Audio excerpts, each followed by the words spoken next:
Tentu ada dong. Ada, pasti ada.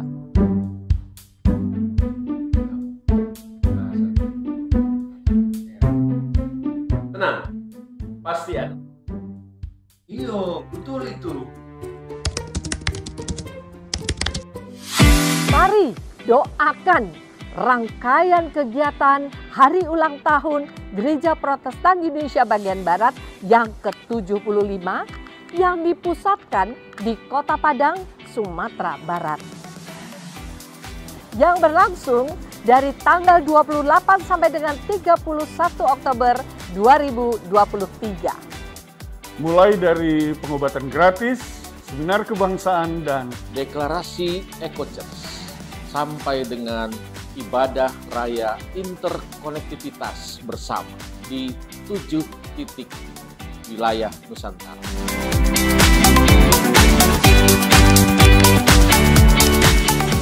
Oh, tentu tidak.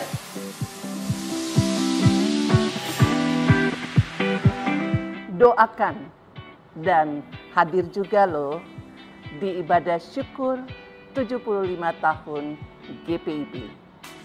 Pada tanggal 19 November 2023, pukul 14 waktu Indonesia bagian Barat, bertempat di Istora Senayan, Jakarta. Mari kita mensyukuri dengan penuh sukacita iman atas karya layan Tuhan Yesus Kristus di dalam dan melalui gerejanya GPIB selama 75 tahun. Soli Deo Gloria.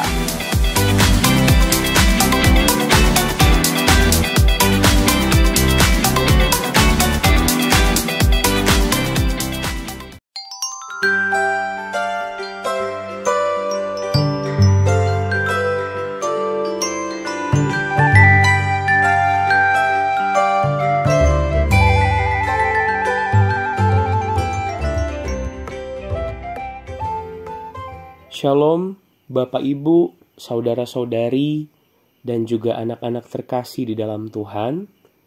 Kembali lagi kita berjumpa dalam program Morning Call GPIB. Bersama dengan saya, Pendeta Patrick Junior Piri. Saya adalah pendeta jemaat di GPIB Immanuel Apokayan, Pospelkes, Petutui, Long Betaoh, Kalimantan Utara. Sebelumnya saya mohon maaf Bapak Ibu, karena keterbatasan sinyal di sini, jadi saya tidak bisa mengirimkan video renungan, melainkan hanya rekaman suara. Tapi kiranya hal ini tidak mengurangi sukacita kita untuk merenungkan firman Tuhan. Bapak Ibu, pembacaan Alkitab di pagi hari ini akan kita baca dari kitab 2 Raja-Raja pasal 2 ayat 23 sampai dengan yang ke-25. Apabila Bapak Ibu sudah menemukan bacaan Alkitab yang saya maksud, kita biarkan Alkitabnya tetap terbuka. Mari kita berdoa mohon pimpinan Roh Kudus. Kami yakin dan percaya Tuhan, dalam tidur kami di malam hari, Tuhan yang menjaga. Dan Tuhan memberikan kami kesempatan kembali untuk bangun menjalani hari yang baru. Sebelum kami memulai segala sesuatu, kami rindu untuk kembali membaca dan merenungkan firman Tuhan. Urapi kami ya Bapa dengan Roh-Mu yang kudus, agar kami bukan hanya sekedar membaca, mendengar, dan memahami, tapi juga dimampukan untuk melakukannya dalam kehidupan. Bahkan hamba-Mu dengan segala kekurangan dan kelemahan, hamba mohon Bapa urapi, agar kiranya apa yang sebentar disampaikan dari bibir ini, bukan kehendak hamba, tapi biarlah kehendak-Mu yang terjadi. Demi Yesus Kristus kami berdoa mengucap syukur, dan kami sambut firman Tuhan. Amin. Jemaat Tuhan, bacaan Alkitab di pagi hari ini akan kita baca dari kitab 2 Raja-Raja pasal 2, ayat 23 sampai dengan yang ke-25. Dan saya akan membacakannya untuk kita semua. Di bawah judul perikop, anak-anak Betel mencemooh Elisa. Dari sana Elisa pergi ke Betel. Ketika ia sedang berjalan naik, anak-anak dari kota itu keluar dan mencemooh dia. Kata mereka kepadanya, "Botak, naik, botak, naik." Ia pun menoleh ke belakang, dan ketika ia melihat mereka, dikutuknyalah mereka demi nama Tuhan. Lalu keluarlah 2 ekor beruang dari hutan, lalu mencabik-cabik 42 orang anak dari mereka. Dari sana ia pergi ke Gunung Karmel, kemudian ia kembali ke Samaria. Demikianlah pembacaan Alkitab, terpujilah Kristus. Haleluya. Jemaat terkasih dalam Tuhan, tentu kita bisa sepakat di mana tindakan mencemooh, bullying, atau lebih tepatnya merendahkan harga diri dan martabat orang lain adalah sebuah kejahatan, hal yang salah untuk dilakukan. Namun seringkali kita berbuat seperti demikian sebagai bentuk sanksi sosial bagi mereka yang berbuat jahat atau yang berbuat salah. Dan pertanyaannya, bagaimana jika itu terjadi dalam kehidupan kita? Orang lain merendahkan diri kita, yang tidak berbuat jahat dan yang tidak berbuat salah. Apakah kita patut untuk membalas atau justru cukup berdiam diri saja? Jemaat Tuhan, hari ini bacaan kita menjelaskan sebuah peristiwa di mana Elisa mengalami tindakan bullying yang dilakukan oleh anak-anak di Betel. Kita tahu Elisa adalah seorang nabi, pelayan Tuhan. Artinya setiap perjalanan yang ia tempuh, tujuannya adalah melaksanakan apa yang Tuhan kehendaki. Namun di kondisi seperti itu, dalam perjalanan justru ia menemukan situasi yang membuat dirinya sakit hati, di mana segerombolan anak-anak mencemooh kondisi fisiknya yang tidak berambut. Perlu kita ketahui Bapak Ibu, dalam budaya Israel, rambut adalah hal yang harus dijaga dan dirawat.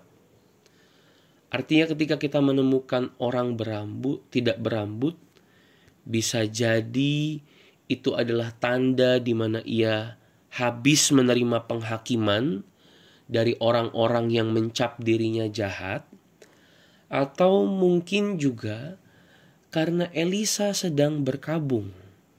Karena kita tahu belum lama ia ditinggal oleh Elia. Dan orang yang memotong rambutnya juga bisa menjadi tanda daripada kesedihannya, ditinggal oleh orang terkasih, berkabung. Namun apapun alasannya, mencemooh kondisi fisik orang lain adalah hal yang tidak patut untuk dibenarkan. Kemudian apa yang terjadi, jemaat Tuhan? Elisa tidak membalas, justru ia berpaling dan kemudian ia berdoa. Yang kita lihat di sini, ia mengutuk dalam nama Tuhan. Elisa tidak membalas. Dia mengadu dan memohon pertolongan dari Tuhan. Lalu kemudian apa yang terjadi, jemaat Tuhan? 2 ekor beruang keluar dari hutan dan mencabik segerombolan anak-anak yang mencemooh Elisa. Di sini kita mungkin berpikir, bagaimana bisa setega itu Elisa terhadap anak-anak? Bapak Ibu, saya mengajak kita untuk mengingat perikop sebelumnya tentang bagaimana Elisa membantu orang-orang Yeriko, yang dimana ada begitu banyak peristiwa kematian dan juga keguguran dari bayi-bayi karena kondisi air yang tidak baik. Dan kemudian Elisa membuat kondisi itu berubah. Air yang tidak bisa dikonsumsi menjadi bisa dikonsumsi, dan banyak orang termasuk juga bayi-bayi yang selamat. Dari sini kita bisa melihat bahwa Elisa tidak membenci anak-anak. Lalu kita juga mungkin berpikir, bagaimana Tuhan bisa setega itu? Tapi ini juga bisa menjadi tanda Bapak Ibu bahwa Allah siapapun mereka, tidak menerima setiap tindakan yang merendahkan harga diri umat, lebih khusus lagi pelayannya. Oleh sebab itu, tindakan ini bukan karena Allah membenci pribadi, tapi Allah membenci tindakan. Dan kita melihat hal ini dimulai dari sakit hati Elisa, dan Elisa berdoa, dan Allah melakukan tindakan terhadap mereka yang berbuat jahat. Jemaat Tuhan, demikianlah pembacaan Alkitab ini kita pahami bersama, dan hal-hal apa saja yang dapat kita renungkan. Bagi saya begini, pertama Bapak Ibu, saya mengajak kita semua untuk mengingat Injil Matius pasal 5 ayatnya yang ke-44 tentang kasihilah musuhmu dan berdoalah bagi mereka yang menganiaya kamu. Kasihilah musuh, berdoalah bagi mereka yang menganiaya. Bapak Ibu, tentu jika kita membaca ini dan hendak untuk melakukannya sulit sekali. Bahkan hati kita yang sakit ini mungkin merasa tidak rela untuk melakukannya. Tapi demikianlah Yesus mau untuk kita lakukan dalam kehidupan. Ketika diperhadapkan dengan mereka yang membuat kita rugi, sakit hati, bersedih hati, kita direndahkan, demikianlah Yesus mau untuk kita lakukan. Kasihilah musuh, berdoalah bagi mereka yang menganiaya. Bapak Ibu, kita harus pahami pembalasan adalah hak Tuhan. Kita punya kesempatan untuk melakukan pembalasan, tapi kita tidak memperhitungkan kerugian apa saja ketika kita melakukan tindakan-tindakan itu. Atau mungkin saya bisa sampaikan begini, Bapak Ibu, kita semua akan menjadi sama dengan mereka yang mencemooh ketika kita membalas cemoohan mereka dengan cemoohan yang lain. Kita akan menjadi sama dengan orang jahat ketika kita membalas kejahatan dengan kejahatan. Tapi posisi kita, pribadi kita akan berbeda. Ketika kejahatan, kita balas dengan kasih dan juga dengan doa. Oleh sebab itu Bapak Ibu, saya mengajak kita semua untuk doakanlah setiap hal yang membuat kita sakit hati. Jangan membalas dengan kejahatan. Minta Tuhan untuk memberikan kita hikmat, hati yang damai, dan minta Tuhan juga untuk tidak memberikan kita kesempatan untuk membalas kejahatan dengan kejahatan. Hal-hal yang lain adalah bagian daripada urusan Tuhan. Itu yang pertama Bapak Ibu. Kemudian yang kedua, saya mengajak kita semua untuk memahami bahwa Tuhan kita berpihak kepada mereka yang lemah. Tuhan selalu berpihak terhadap mereka yang lemah. Tuhan amat mengerti umatnya yang merasakan sakit hati, dan Tuhan peduli terhadap air mata umatnya. Oleh sebab itu Bapak Ibu, jangan takut. Karena Dia akan membela kita yang tidak salah. Justru takutlah kita seharusnya apabila pikiran, perkataan, dan perbuatan kita merendahkan umatnya yang lain. Oleh sebab itu saya mau sampaikan, hati-hatilah dalam berpikir, dalam bertindak, dalam berkata. Jangan sampai kita menjadi bagian daripada mereka yang membuat kejahatan bagi umat Tuhan yang lain. Supaya jangan sampai pembalasan Tuhan terjadi dalam kehidupan kita manusia. Bapak Ibu, selamat menjalani kehidupan yang tidak mudah. Jaga diri supaya jangan sampai kita menjadi pribadi yang membalaskan dendam, apalagi yang memberikan tindakan jahat bagi orang-orang yang tidak bersalah. Agar kiranya kehidupan kita senantiasa dipelihara, dijauhkan dari hal-hal yang tidak benar di mata Tuhan, dan kiranya kehidupan kita akan senantiasa dipelihara dan diberkati. Tuhan memberkati firman-Nya dan memberkati kita semua. yang melakukan firman-Nya. Amin. Jemaat terkasih dalam Tuhan, marilah kita bersatu di dalam doa. Kami mengucap syukur Tuhan untuk pembacaan Alkitab yang boleh bersama-sama kami renungkan dan kami pahami di pagi hari ini. Mengajarkan kami untuk senantiasa membalas kejahatan dengan doa dan kasih. Biarlah hal yang tidak mudah ini, Tuhan yang akan memberikan kami kekuatan, semangat dan juga pengharapan, agar kami tidak menjadi pribadi yang membalaskan dendam, dan kami tidak juga menjadi pribadi yang merendahkan diri dan martabat orang lain. Jauhkan kami Tuhan dari hal-hal yang tidak berkenan di hadapan-Mu, agar kiranya kehidupan kami boleh senantiasa Tuhan saja yang pelihara. Memulai segala sesuatu Bapa, kami mohon hikmat dan pemeliharaan-Mu bagi kami yang sekolah, yang kuliah, yang bekerja, dalam segala aktivitas kegiatan kami, bahkan juga pelayanan kami di tengah-tengah kehidupan yang Tuhan percayakan. Biarlah setiap hal yang baik Tuhan, yang seturut dengan apa yang Tuhan kehendaki, yang kami lakukan di sepanjang hari ini. Kami berdoa untuk setiap pekerjaan kami, usaha, bahkan yang masih terencana di kepala sekalipun. Bapa berkati, agar berlimpah-limpah berkat-Mu dalam kehidupan kami. Kami yang sakit, yang dalam kelemahan tubuh, dalam nama Tuhan Yesus kami mohon pemulihan. Biarlah setiap hal yang masuk ke dalam tubuh apapun yang menyentuh kulit, setiap tangan yang memberikan kami perawatan dengan penuh kesabaran dan kasih, biarlah itu semua juga boleh menjadi bagian daripada sumber kekuatan baru yang hanya dari Tuhan. Anak-anak kami, cucu-cucu, kakak adik, segenap sanak saudara anggota keluarga kami yang terpisah jauh daripada kami. Kami yakin dan percaya Tuhan, sebagaimana Tuhan menyertai dan berkati kehidupan kami, Tuhan juga yang menyertai dan memberkati kehidupan mereka.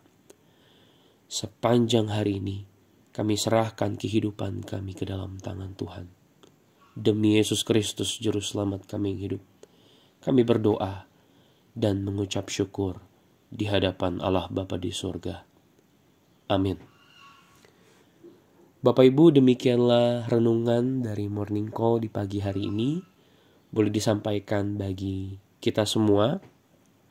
Selamat melakukan aktivitas. Sampai berjumpa lagi di program Morning Call yang berikutnya. Sehat selalu, andalkan Tuhan selalu dalam kehidupan.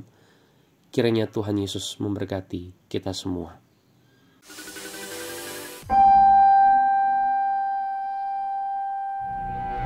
Shalom, salam sejahtera bagi kita semua. Saya Oli Dono Kambe selaku Ketua Panitia Hari Ulang Tahun GPIB ke-75 tahun.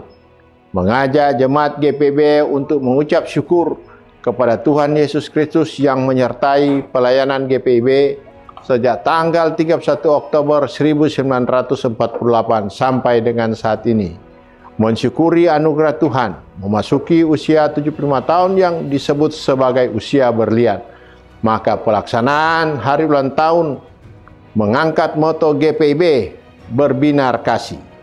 Mari para pendeta emeritus, dan seluruh warga jemaat, kita datang dalam persekutuan ibadah raya dan ibadah syukur, di mana ibadah raya akan dilaksanakan di Kota Padang, Sumatera Barat mulai tanggal 28 sampai tanggal 31 Oktober 2023, dan ibadah syukur akan dilaksanakan pada tanggal 19 November 2023 di Istora Senayan, Jakarta. Doakan dan muliakan Tuhan dalam pelayanan, kesaksian dan persekutuan. Salam hangat GPIB di hati.